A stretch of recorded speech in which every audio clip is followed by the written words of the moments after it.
وخصوصا إلى روح الحاج عبد الله بن علي الحداد وأصوله وفروعه، ثم إلى روح شيخنا ومعلمنا جميع الأولياء والصالحين من مكان مشارق الأرض إلى مغاربها ووالدينا ووالديكم وأمهاتنا وأمهات المسلمين أجمعين، أن الله يغفر لهم ويرحمهم ويعز درجاتهم من الجنة ويعيد علينا بركاتهم وأسرارهم وأنوارهم وعلومهم ونفعهم بالدين والدنيا والآخرة لهديهم وعلمنا وأشرفنا وعلمنا مشايخنا إلى حضرة الحبيب محمد صلى الله عليه وسلم. الفاتحة. أعوذ بالله من الشيطان الرجيم. بسم الله الرحمن الرحيم.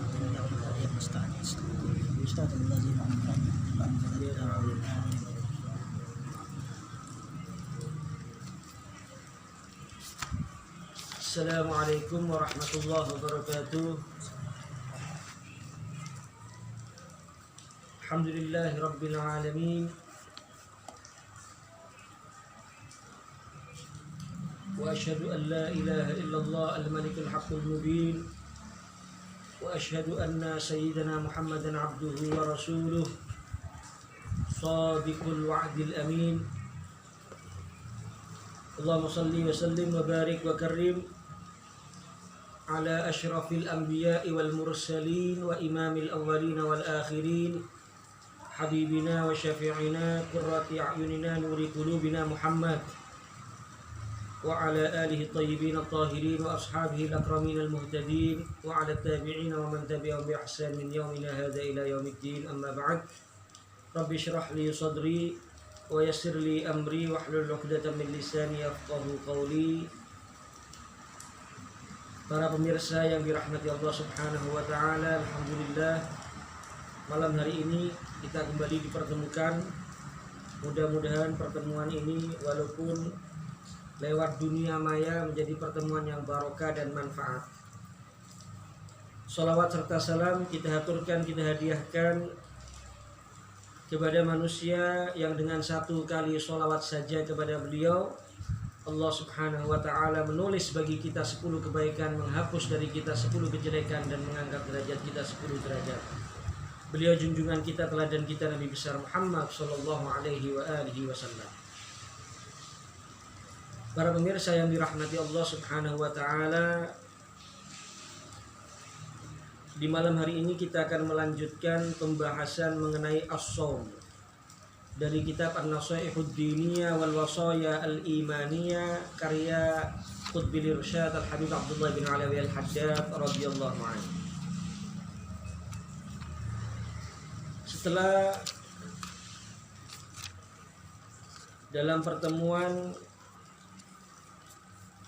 yang lalu menjelaskan hal-hal yang berkaitan dengan Ramadan, maka di malam ini juga masih melanjutkan pembahasan mengenai keutamaan Ramadan.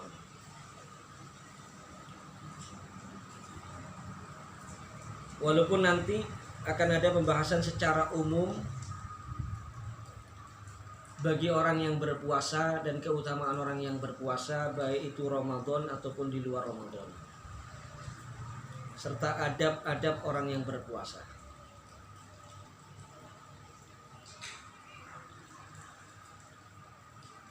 Disebutkan wa fi fadli syahri Ramadan, di antara keutamaannya bulan Ramadan, qala Rasulullah sallallahu alaihi wasallam, Rasulullah SAW bersabda, Ramadan ila Ramadan wal jum'ah ila jum'ah was shalah ila shalah mukaffiratun lima bainahunna idajtunibatil kabair.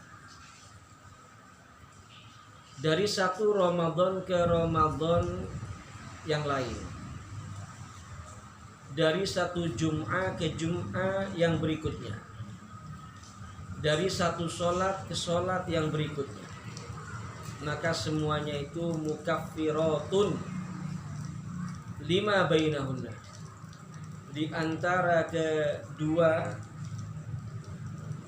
baik Ramadan ke Ramadan, Jumat ke Jumat, sholat ke sholat, itu menjadi pelebur dosa, menjadi pelebur dosa idajtunibatil kabair, jika dijauhkan di antara semuanya tadi al-kabair, yaitu dosa-dosa besar. Jadi Ramadan kita yang lalu dengan Ramadan kita yang sekarang, kita sampai lagi di Ramadan yang sekarang, alhamdulillah. Kita berhusnudzon dengan hadis ini, berarti kalau kita lihat dosa-dosa kecil kita sudah dilebur sama Allah, sudah dihapus sama Allah Subhanahu wa ta'ala. Demikian juga antara sholat Jumat ke sholat Jumat yang berikutnya, maka itu juga bisa menghapus, melebur dosa-dosa kecil. Demikian antara sholat yang wajib, sholat fardu, dengan sholat fardu yang berikutnya, itu juga bisa melebur dosa. Jadi kita alhamdulillah jadi umatnya Nabi Muhammad ini cari ampunan dosa nggak sulit, para pemirsa yang dirahmati Allah, muslimin muslimat. Allah banyak berikan keringanan kepada kita. Harian ada pelebur dosa, dari sholat ke sholat, dari sholat subuh ke sholat zuhur. Dosa-dosa kecil kita di antara sholat subuh dan zuhur ini dilebur ketika kita sholat, dihapus. Setelah sholat zuhur kita sholat asar juga gitu, dihapus dosa-dosa itu. Jadi kita melaksanakan perintah Allah itu bukan cuma sekedar pahala yang kita meraih, tapi juga kita meraih ampunan dosa. Itu yang harian. Yang dalam hitungan mingguan, kalau bahasanya kita mingguan ya, semestinya Jumatan kalau umat Islam itu tetap. Dari sholat Jumat ke sholat Jumat berikutnya dalam seminggu, maka dosa-dosa kecil kita juga dihapus sama Allah. Kemudian juga ada yang tahunan, dari Ramadan yang lalu kita alhamdulillah dikasih panjang umur masuk Ramadan yang sekarang, maka insya Allah dosa-dosa kecil kita selama di antara dua Ramadan itu, kita masuk Ramadan yang sekarang sudah bersih, sudah dihapus sama Allah Subhanahu wa ta'ala. Jadi kalau dosa kecil itu memang bisa terhapus dengan perbuatan baik, dengan amal soleh yang berikutnya.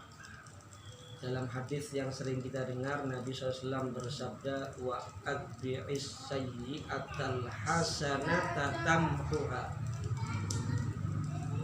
ittaqillah haitsuma kunta wa adbi'is sayyi'atal hasanata tamhuha. Bertakwalah kamu kepada Allah, ikutilah kejelekan dengan perbuatan baik. Ya, yang penting jangan disengaja. Aku kate ngrasani mari aku istighfar, tambah dosa istighfar lewe. Dolenan itu, guyonan itu kan. Kurang ajar sama Allah kalau seperti itu. Tapi kalau memang karena khilaf, karena kalah sama nafsunya, karena terjerumus sehingga melakukan dosa kecil, maka insya Allah dengan perbuatan baik setelahnya itu terhapus. Oleh karena itu ini tadi disebutkan idza batil kabair, jika dijauhi al-kabair, dosa-dosa besar. Karena kalau dosa besar nggak bisa. Kalau dosa besar itu tobatnya harus taubatan nasuha, harus bertobat, nggak bisa dihapus dengan perbuatan baik, dengan amal soleh. Sahibul Zubat Al-Imam Ibn Ruslan beliau menyatakan wa a'ridit taubata wahyan nadamu alartika bima alaika yahrumu tahqiquha iqla'uhu fil hali wa azmi tarkil audi fi istiqbali wa in ta'allaqat bihaqqil adami la budda min tabri'atin buddi. Kata Imam Ibn Ruslan, orang tobat itu ada beberapa syarat. Yang pertama an-nadamu, harus nyesel. Jadi kalau dosa besar itu memang harus diniat tobat betul, nyesel dia. Bukan tobat tapi nggak serius, terus aku tobat tapi guyonan, nggak bisa. Nyesel itu mungkin walaupun nggak matanya yang nangis, hatinya yang nangis, itu nyesel namanya. Ya, kalau dosa besar dia minum komer, dia misalnya nggak sholat, Ramadan nggak puasa, berzina, durhaka sama orang tua, judi, maka itu semua termasuk dosa-dosa besar. Kalau kepingin dapat ampunan dihapus gimana? Ya nggak bisa, dilebur dengan dari Ramadan ke Ramadan, sholat Jumat ke sholat Jumat, ya sholat Zuhur ke sholat Asar, menjadi pelebur, ya pengampun nggak bisa. Kalau itu dosa besar, harus taubatan nasuha. Yang pertama syaratnya apa? Nyesel. Wahyan nagamu. Apa buktinya orang kalau nyesel betul-betul? Kemudian syaratnya taubat yang kedua, iqla'uhu fil hal. Ketika tobat itu ya seketika itu ditinggalkan. Minum romer mabuk, tobat aku tobat. Hari setengah botol tidak mau bisa, itu tobat ini. Itu tobat. Namanya tobat itu ya seketika itu langsung apa? Ditinggalkan itu perbuatan dosa dan maksiatnya, bukan dilanjut. Tahqiqu iqla'u bil hali. Yang ketiga, ini penting yang ketiga. Dan ini kadang-kadang yang agak berat ini kadang-kadang. Wa azmi tarkil audi fi istiqbal. Punya tekad yang kuat betul-betul, sungguh-sungguh untuk tidak mengulangi lagi. Kadang-kadang orang mencoba, tapi tobatnya itu karena Ramadan pray disik masih ya. Tapi rencana untuk riyotir balik itu namanya bukan tobat, tomat. Ya, mari tobat umat. Bukan tobat itu. Tobat yang sungguh-sungguh itu harus ada tekad yang kuat untuk apa? Dalam seumur hidupnya nggak ngulangi lagi. Masalah nanti terperosok lagi urusan lain. Yang penting ketika dia bertobat itu nangis sama Allah, nyesel, niat seumur hidupnya nggak akan ulang lagi. Masalah nanti tergelincir lagi, terjerumus lagi, terperosok lagi, ya tobat lagi. Dan jangan pernah putus asa. Kapan kita terjerumus, kita bertobat. Yang penting hubungan sama Allah jangan diputus. Itu jangan putus asa. Itu yang disampaikan Habib Umar ketika ditanya, ada sebagian pemuda ini ya tobat tapi kembali lagi, tobat tapi kembali lagi. Sulit untuk tinggalkan. Gimana? Terus katanya. Jangan putus asa. Pada saatnya kalau kamu sungguh-sungguh dalam bertobat, ingin berhenti dari maksiat itu, pada saatnya Allah rahmati kamu, Allah berikan hidayah kepada kamu sehingga sudah berubah total, kamu nggak tertarik lagi dengan maksiat. Mungkin kamu meninggalkan maksiat itu jadi sesuatu yang nikmat dalam diri kamu. Pada saatnya akan itu seperti itu. Yang penting kapan tergelincir lagi, kembali lagi kepada Allah. Jangan putus hubungan dengan Allah.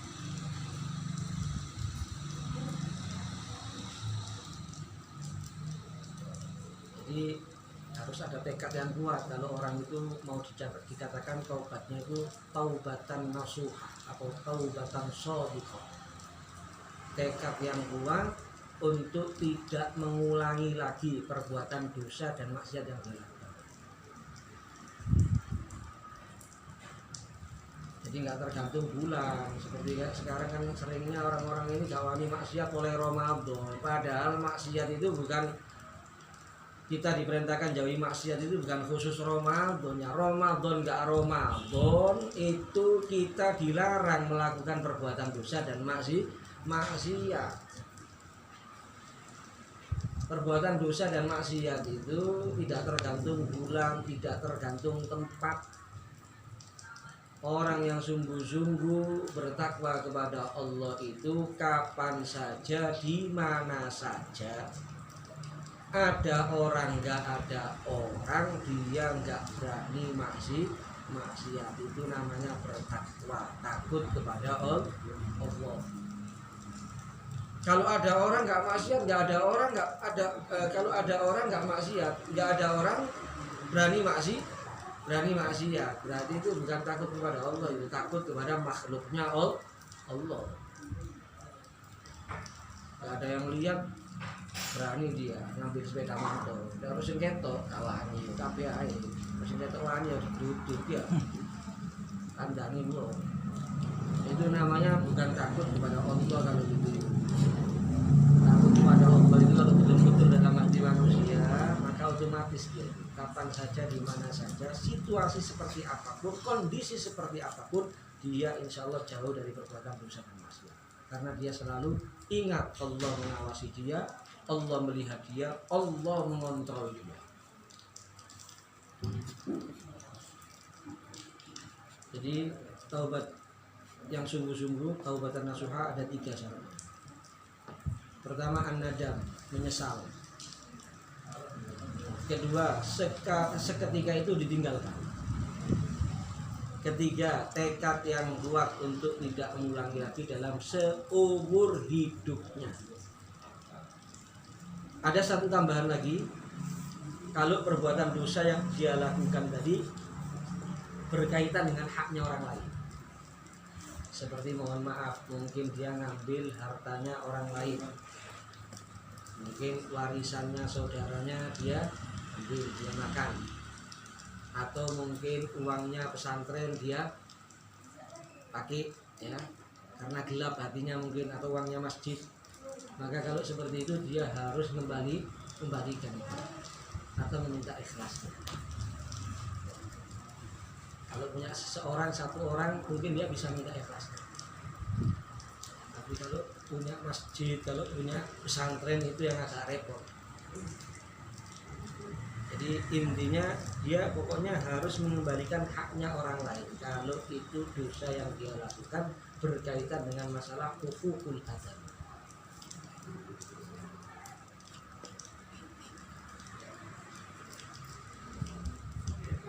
Kemudian selanjutnya waqala alaihi salatu wassalam fi syahri Ramadan. Rasulullah SAW juga bersabda dalam masalah bulan Ramadan. Dan ini sebetulnya kemarin sebelum kita masuk bulan Ramadan, ketika saya menyampaikan khutbahnya Nabi menjelang Ramadan kepada para sahabat, sudah dijelaskan ini. Huwa syahrus sabr. Ramadan itu bulan kesabaran. Was-sabru thawabuhul jannah. Dan sabar itu pahalanya adalah surga. Jadi kita selama Ramadan ini digembleng untuk jadi orang yang sabar, khususnya sabar untuk memerangi nafsu kita. Ya kan? Kita lapar, ada makanan siap sudah, dapur ada makanan, tapi kita sabar. Kita haus, buka kulkas, ada banyak es, ya, ada air dingin, botolik kemeringat, masya Allah, Quran garing, tapi kita perangi nafsu kita, sabar. Kalau nafsu terus terang, ini kepingin ya cukup botol itu dium, apa mana tepak sepi, tapi kita digembleng untuk sabar.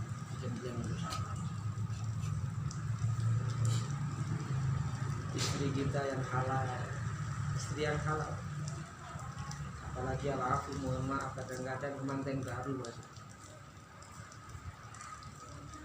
Istrinya halal tapi nggak boleh kan kalau siang hari Ramadan untuk mendatangi istri, mendahului istri.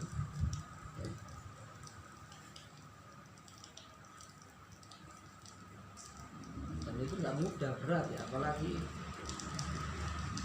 sekali lagi kalau pengantin baru. Makanya saya sarankan kalau nikah itu jangan mepet Ramadan, apalagi pas Ramadan nikah, waduh tambah merawas semua. Kadang-kadang ada Ramadan akad nikah atau Syakban akhir akad nikah. Wah, ini bahaya ini, karena seperti ini habis sahur keluar aja, nanti mau maghrib kurang 5 menit baru pulang. Kalau enggak bahaya soalnya. Bisa kena kafaratul uzma. Bisa kena kafaro yang besar. Bagi orang yang berhubungan intim di saat puasa di bulan Ramadan.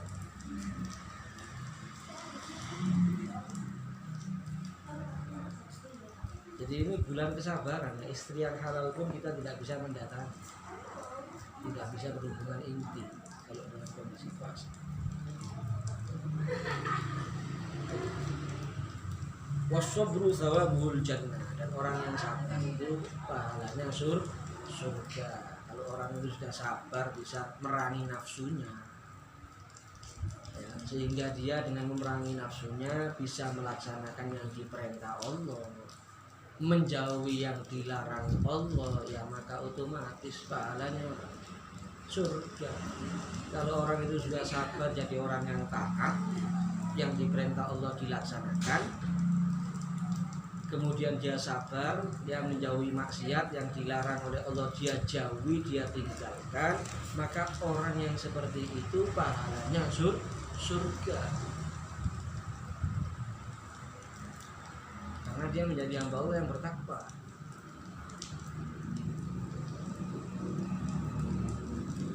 Wa qala fihi, kemudian Nabi SAW juga beliau menjelaskan tentang masalah Ramadan.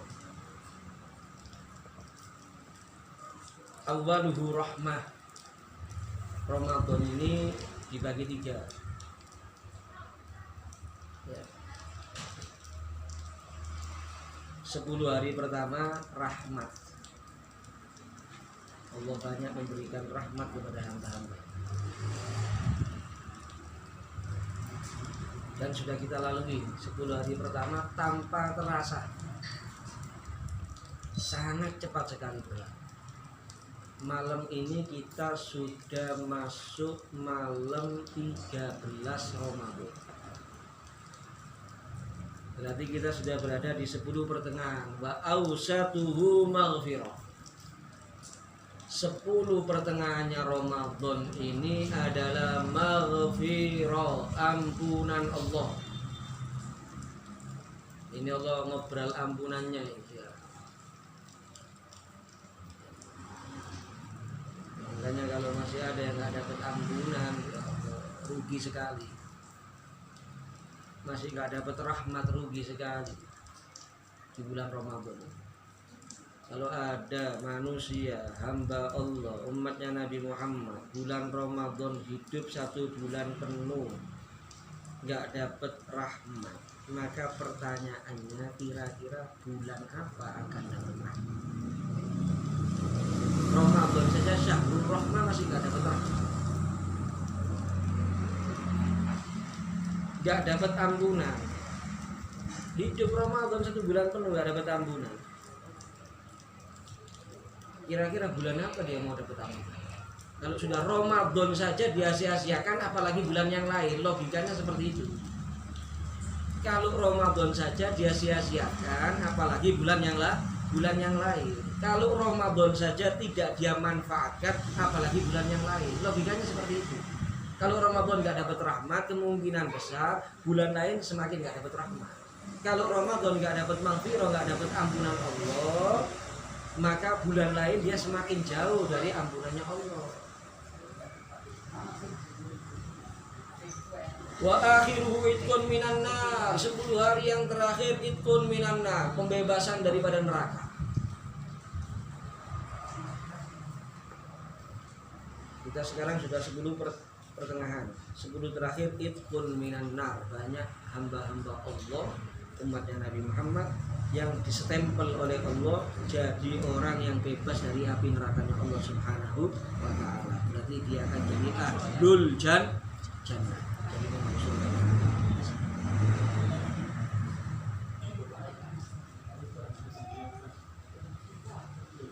Ya mungkin malam hari ini sampai di situ, mudah-mudahan manfaat. Kita sambung lagi insya Allah di pertemuan yang akan datang. Ya, pertemuan yang akan datang juga masih menjelaskan banyak tentang fadhail Ramadan, keutamaan daripada bulan bulan Ramadan. Mudah-mudahan yang saya sampaikan ini bermanfaat bagi kita semua. Kurang lebihnya mohon maaf.